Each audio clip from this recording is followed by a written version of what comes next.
Good evening. I'm thankful for the opportunity to be here and present a lesson to you tonight, and I'd also like to thank the elders for this opportunity. Tonight I'm going to talk to you about friendship, but more specifically, Christian friendship. I'd venture to say that we all have someone we would call a best friend or a close friend, someone to that level that we trust and have a good relationship with. For me, my go-to person is JJ. I know I can trust him and go to him for anything I need or want to talk about. But in life in general, we need to have friends who are there to help and support us. But as Christians, it is crucial for us to have other Christian friends who are there to support us and be there for us, both through the good times in life and through the bad times in life. So a huge reason for us surrounding ourselves with other Christian friends is to stay strong.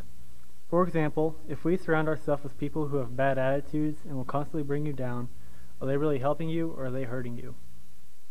1 Corinthians chapter 15, verses 33 says, "Be not deceived, evil communications corrupt good manners." In order to be successful, you must take the steps to be successful. And in this case, you must surround yourself around the right people. Also in Proverbs chapter 22, verses 24 and 25, it says, "Make no friendship with any angry man, and with a furious man thou shalt not go, lest thou learn his ways and get a snare to thy soul." It is a proven fact that the people you are around will have an influence on you, whether that is good or bad. But in order to have friends, you must be friendly.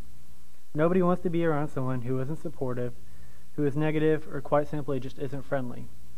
We have to always be supportive.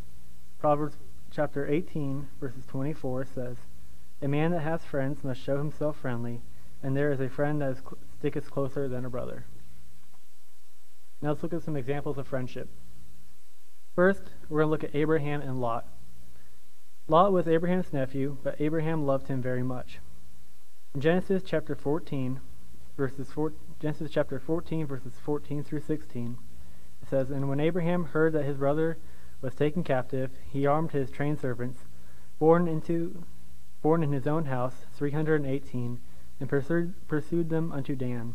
And he divided himself against them and his servants by night, and smote them and pursued them unto Hobath, which is one of the left hand of Damascus. And he brought back all the goods, and brought back again his brother Lot, and his goods, and the women also, and the people." Here we find how Lot was kidnapped. Abraham went with his men and took Lot back and all his things. One thing I find interesting in this verse, in verse 16, is how it says Abraham called Lot his brother. I think this shows just how great of a bond Abraham had with Lot. Now let's look at Job and his friends. Job went through a lot in his life in a very short amount of time. He lost nearly everything. In Job chapter 2, starting in verse 11, it says, "Now when Job's 3 friends heard of all this evil that was come upon him, they came every one in his own place, Eliphaz the Temanite, and Bildad the Shuhite, and Zophar the Naamathite. For they had made an appointment together to come mourn with him and to comfort him. And when they lifted up their eyes afar off and knew him not, they lifted up their voice and wept. And they rent every one his mantle, and sprinkled dust upon their heads towards heaven. So they sat down upon him the ground 7 days and 7 nights, and none spake a word unto him, for they saw this was grief was very great." Job's friends came and comforted him when he had lost nearly everything.